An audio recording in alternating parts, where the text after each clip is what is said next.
થાકી ગઈ છું હવે, હારી ગઈ જિંદગીથી. સંબંધો સાચવતા સાચવતા જ પોતે વિખરાઈ ગઈ છું. બધાનું સારું કરવા છતાં મારી સાથે જ કેમ આવું થાય છે? હવે નથી સહન થતું. એવું લાગે છે ને કે હું એકલી જ છું. આ જગતમાં કોઈ છે જ નહીં મારું. હે કાના, હવે નથી સહન થતું, નથી થતું. મને માફ કરજે કાના. આ શરીર હું ત્યાગું છું. માધવ, હવે જીવવાની તાકાત નથી મારામાં, શક્તિ નથી. મને માફ કરજે.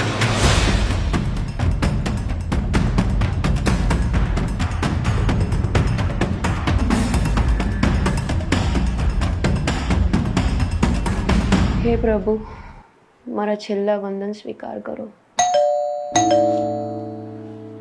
અત્યારે કોણ આવ્યું? દીકરી, કઈક ખાવાનું આપને, કઈક ખાવું છે. અરે બાબા, તમે અંદર કેવી રીતે આવ્યા? આમ દરવાજા ખખડાવીને ભીખ થોડી મંગાઈ? દીકરી, બહુ દૂરથી આવ્યો છું, બહુ જ ભૂખ્યો છું. તારા ઘરનો ચાંપો ખુલ્લો જો એટલે આવી ગયો હું અંદર. સારું, અહીંયા રહો, હું તમારા માટે કંઈક લઈ આવું.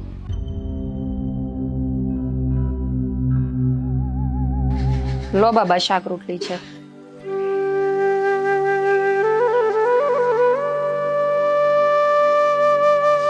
દીકરી, બહુ જ સારું કામ કર્યું છે તે આજે. ભગવાન તને હંમેશા ખુશ રાખે. બાબા, આખી જિંદગી મેં સારા કામ કરવાના જ પ્રયત્ન કર્યા છે, પણ લાગે છે ને કે ભગવાને મારા જીવનમાં ખુશી ક્યાંય લખી જ નથી. એવું તને લાગે છે? તો પછી મારા સારા કર્મોના ફળ ક્યાં છે? દીકરી, માણસે બધા જ કામ તેનું ફળ પામવાની ઈચ્છા વગર જ કરવા જોઈએ. કર્મફળ ઈશ્વરને સોંપીને જ હંમેશા જીવન આગળ વધારવું જોઈએ. આ બધી તો વાતો છે ખાલી બાબા. ના દીકરી, જે મનુષ્ય કર્મફળ ઈશ્વરને સમર્પિત કરીને પોતાનું કર્તવ્ય કર્મ કરે છે એ ઈશ્વરને ખૂબ જ પ્રિય હોય છે. ઘણા લોકો પોતાના જીવનમાં આવતી નાની મોટી ઘટનાઓથી એટલા બધા હલી જાય કે પોતાના જીવનો શરીરનો નાશ કરવાનું વિચારે છે. પણ જીવવાનો કોઈ હેતુ જ ના બચે તો શું કરવાનું? પોતાની જાતને ઈશ્વરને સમર્પિત કરીને એમના પર વિશ્વાસ રાખ, બધું જ સારું થઈ જશે દીકરી. જો કોઈ સૌથી મોટો પાપી હોય અને એ પણ ઈશ્વરના દિવ્ય જ્ઞાનને પ્રાપ્ત કરવાનો પ્રયત્ન કરે ને તો એ પણ દુઃખોના સાગરને પાર કરી લે છે. તો પછી પ્રભુ ભક્તોનું તો શું કહેવું? તો પછી તમારા ઈશ્વર દુઃખ કેમ આપે છે? દુઃખ તો પોતાના કર્મ આપે છે. પણ હવે તો ઈશ્વર પરની શ્રદ્ધા ડગી ગઈ છે. મને મારા સવાલોના જવાબ કોણ આપશે? દીકરી, મને પાણી આપને. હા બાબા, બેસો, હું લાવું છું.